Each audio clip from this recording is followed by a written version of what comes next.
All right, guys, Tony and Joe with Lone Wolf Paintball, and today we're going to do another versus challenge, the Planet Eclipse Etha2 versus the Empire Axe 2.0. Here we go.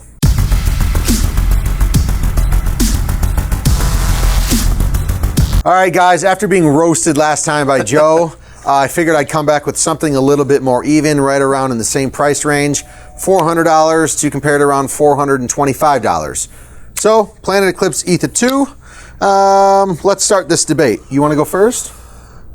Yeah, I mean, for the most part, I mean, these guns are very comparable. Two-piece barrel, clamping feed neck. Mine does have an aluminum clamping feed neck instead of the composite one, so a little advantage there.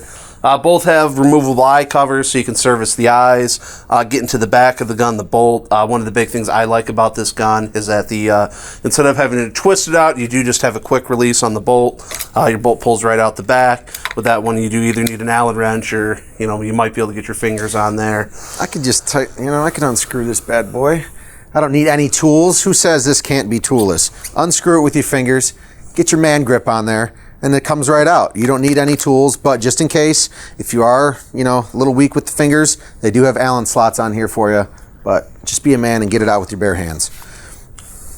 What else you got? Next point, one of the big things I do like about this gun is that it is compatible, that you can put in the electronic board. With the Etha, you can't. With the Etha2, if you did upgrade to the G-Tech or the E-Tech 5, yeah, they have a drop-in board. So that's one of the cool things, is right on the back, it has the normal LED like that gun has. But like I said, we do sell.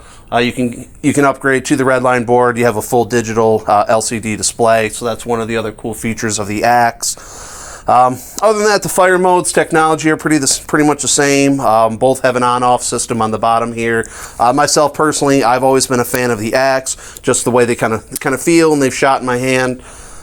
So yeah, those are the main reasons I like the Axe. Would be the upgraded feed neck, the ability to adjust the board, and the bolt, quick toolless removable out the back, and just kind of like the lines and the milling in the gun. So. Yeah, this one, the milling, it's got a little bit on there. This body is definitely fatter. It's meant for more of a scenario or woods ball style.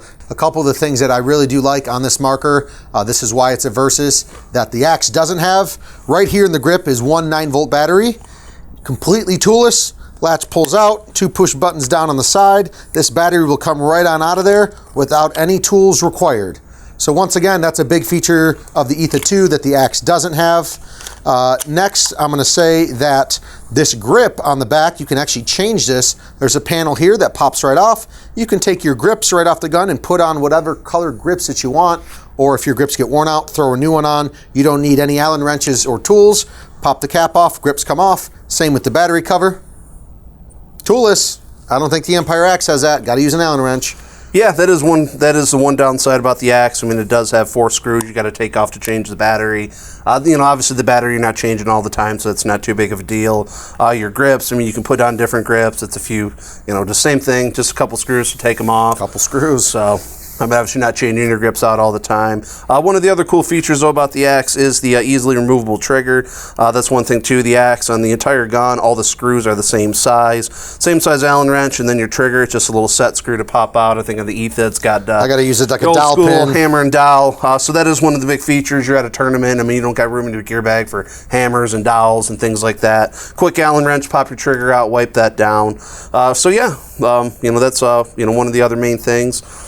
But pretty much to wrap it up, or just one more point. I know he's like, oh man, that Etha2's beating me up. Toolless battery, the grips. This one does not, like Joe mentioned on the Axe. His can have an LED board pop right in there. You can't do that with this one. But something you can do is, no matter if you're left or right-handed, it's got a dual LED indicator on each side. So I'm sure you can see it here. It's blinking yellow, and guess what? It's also blinking yellow on the other side of the gun. So matter left-handed or right-handed, tells you firing mode, or if you're low on battery, it's going to blink red at you. Pretty cool feature that, I can combat his point with the Axe. So Cool. In general, so yeah, this one's got the, you know, as mentioned, the light right down the center, so I mean, you can see it at either side. So yeah, personal preference on the guns. But from there, you know, put in the comments which one you guys like more. I'm a fan of the Axe. Tony's a fan of the Etha. They're both spool valve guns, if we didn't mention that. Both spool valve guns. Air efficiency on the two is going to be pretty similar. You know, one might, you know, get an extra pot over the other. But in general, just kind of comes down to what you like. But let's hear from you guys in the comments which one you like, the Axe 2.0 or the Etha2. And then also put, if you want to see whatever versus video you want to see, name it, gun versus gun. Name it below. Give this video a like and subscribe to the channel if you haven't already. Thanks for watching, guys. We appreciate it.